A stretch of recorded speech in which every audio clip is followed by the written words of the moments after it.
dedicated to Eastern and Southern Kentucky. This is WYMT Mountain News This Morning.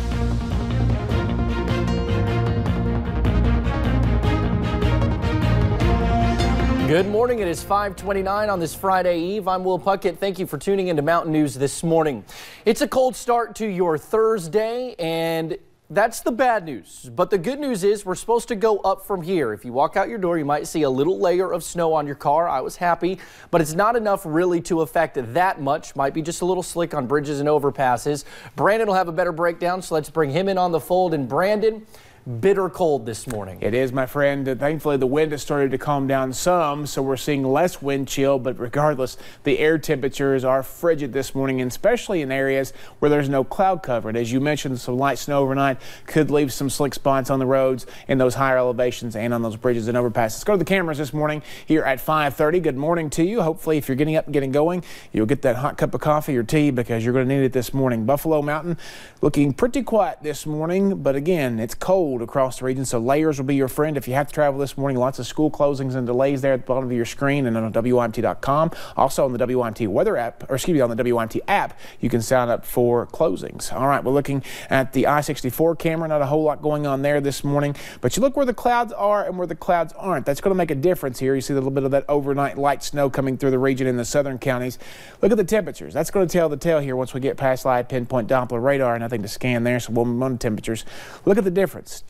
Low teens in the areas where there are clouds and where there are not, below zero in Asheville. That's actual air temperature, and single digits in a lot of locations. We factor in the wind chill, feels like below zero. Lexington and Asheville and everybody else there kind of close because the winds have calmed down. Look at those temperatures across the state. We're looking at some cold temperatures, especially up towards Cincinnati, where they're at zero this morning. Sun and clouds for the afternoon. We'll get up to 27 after a cold start to the day. A midnight low and possibilities for some flurries or some winter mix late tonight, and temperatures will be in the 30s by tomorrow morning at this time. The rest of the forecast coming up here in just a few minutes. All righty, Brandon, we'll be back with you. Well, family and friends are mourning the death of a 12-year-old boy in Pulaski County, killed yesterday morning in a house fire. The fire started just after 4 Wednesday morning at a home on Keeney Road near Science Hill. The boy ran back inside to save a dog that slept in his bedroom. The parents and a 5-year-old girl escaped the fire. Meanwhile, the Hazard Police Department needs your help finding 3 people. Take a look. Officers say these 3 may be involved in a stolen credit card case. Anyone with information is asked to call 606-436-2222. You can remain anonymous. Democratic presidential candidates are getting behind an idea for universal health care known as Medicare for All.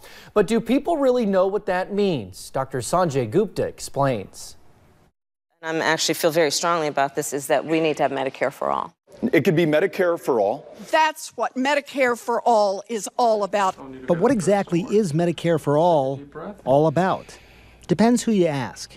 Medicare, which has been around since 1965, is the government-run health insurance program that primarily provides Americans, 65 and older, with basic health care coverage, covering hospital stays and doctor's visits. So put simply, this program would then expand Medicare to everyone? It would provide essentially free care to patients when they go see a physician or go to the hospital.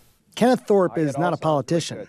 He's a professor of health policy and management at Emory University. Free sounds wonderful. Who doesn't want to have free care?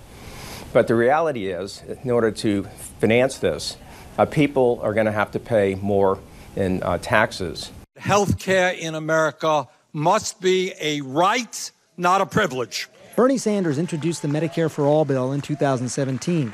In his bill, health care is covered by taxpayers with no out-of-pocket costs at the time of service, even for vision and dental. Just co-pays for some prescription brand name drugs. All of that while providing access to everyone, and he says dramatically reducing costs. But it is worth taking a closer look at the numbers. In the United States in 2017, we spent $3.5 trillion on health care, nearly double of what other high-income countries pay per capita. Blame administrative costs, prescription drugs, lots of tests and procedures, and not enough preventative medicine. Change that, and Sanders believes we could cut health care spending from $3.5 trillion to $1.4 trillion a year. Those numbers dramatically underestimate the increased spending associated with providing everybody free care. Both the conservative-leaning Mercatus Institute and the left-leaning Urban Institute have analyzed Sanders' recent proposals and estimated that a Medicare for All plan would cost $32 trillion in new federal spending and taxes over the next decade, while saving only $22 trillion from the private sector, meaning Sanders' plan still needs to come up with funding for another $1 trillion a year, and that even though many will pay less in premiums, many will also still pay more overall in taxes.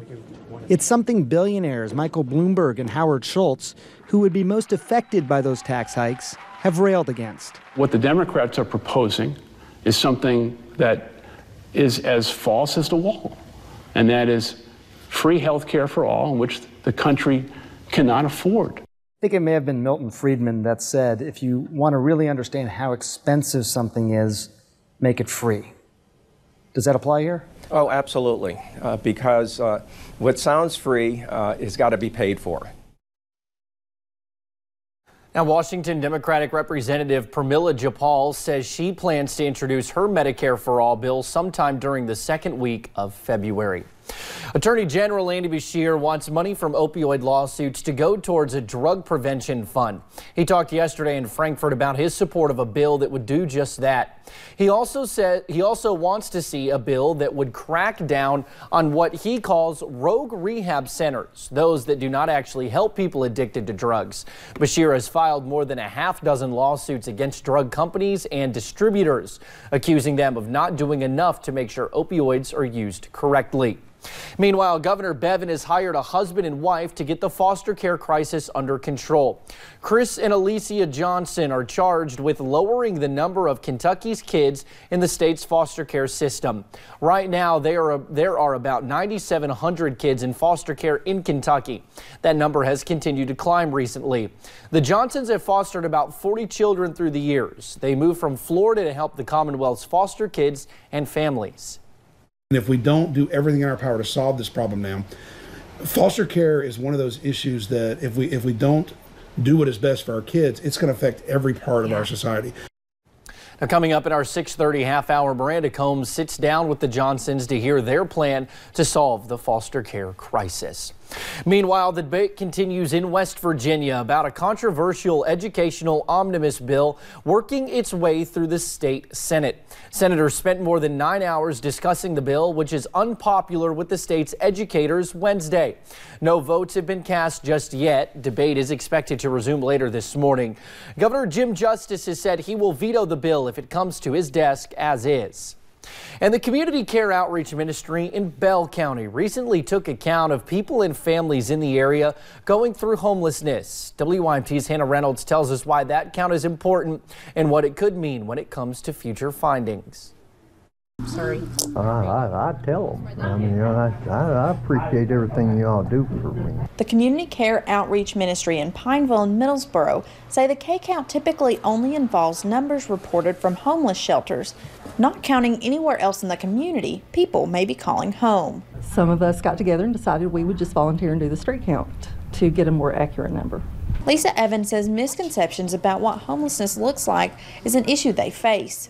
When the ministry puts on dinners or brings them to their communities, Evans says it is easier to count and see just how many are experiencing homelessness issues. A lot of the people that we feed are what we consider transitional homeless, which are people that are just living with friends or family, a few days at a time. Probably 5% of the population that we're feeding is actually living on the street. Evans says volunteers are helping them find people in conditions not meant to be lived in, especially during dangerously cold weather. What the government does with that number is they use that number to help allocate housing funds. Okay, I know where you're at. My goal is to hopefully be able to get some solutions to help resolve the issues. Hoping to get accurate funding and resources to help those struggling with homelessness. In Bell County, Hannah Reynolds, WYMT Mountain News. Now, the homeless count ended at midnight in both Pineville and Middlesboro. Meanwhile, businesses in Laurel County are teaming up to lift the burden off of families still dealing with the impact of the recent partial government shutdown. Censure, along with God's Pantry and several other partnering companies, set aside time during the last 2 weeks to collect enough donations to fill 100 gift baskets for federal employees. Each box contains canned goods, shelf-life milk, boxed goods, and even gift cards from local businesses. I mean, people are going to be feeling the effects of this for quite a while, and in the event that maybe there is another shutdown, we will continue to do whatever we can to help those that have been impacted in our area. Now, if you or a federal worker you know needs a food basket, you can stop by God's Pantry and show proof of employment, or you can call 606-862-6693 to have one delivered. Well, Tyson Foods is recalling one type of chicken nuggets because they may have been contaminated with plastic. The recall affects Tyson's fully cooked panko nuggets packaged in 5-pound bags, sold since November 26th. The company says a small number of consumers found tiny pieces of soft blue plastic in their chicken. Tyson says there are no reports of injuries. So far, the problem does not appear to be widespread. Another important recall for parents of little ones to know about this morning.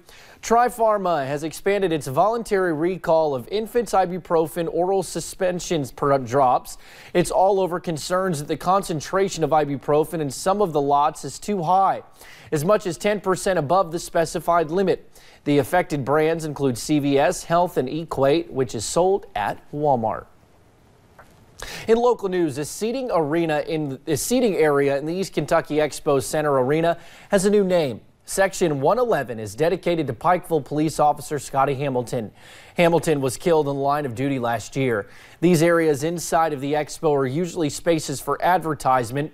Businesses pay money to put their signs here.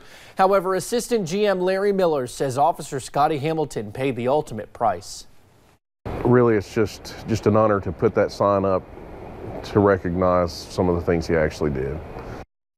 Miller says the dedication is the least they can do to show their appreciation for not only him, but for the men and women who put their lives on the line every day.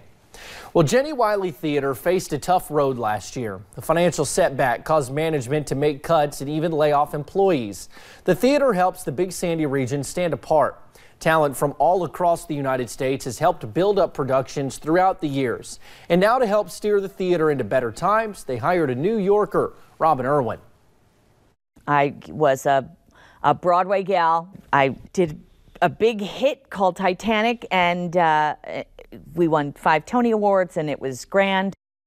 Irwin says the road to recovery is not going to be easy, but she is excited to get this year's production started. People can expect 4 main stage productions in Pikeville. Their Footlights Academy auditions for 12th Night will be held on February 9th. I'm Chris Martinez in Yuma, Arizona, where researchers and farmers are developing new tools to help keep your food safe. Who will you be cheering for during this weekend's big game? If you serve what we're making today, I bet you again this all-time winner. Some light snow has fallen overnight, so roads could be slick in spots. A 100 cold forecast for the rest of the day in about 2.5 minutes.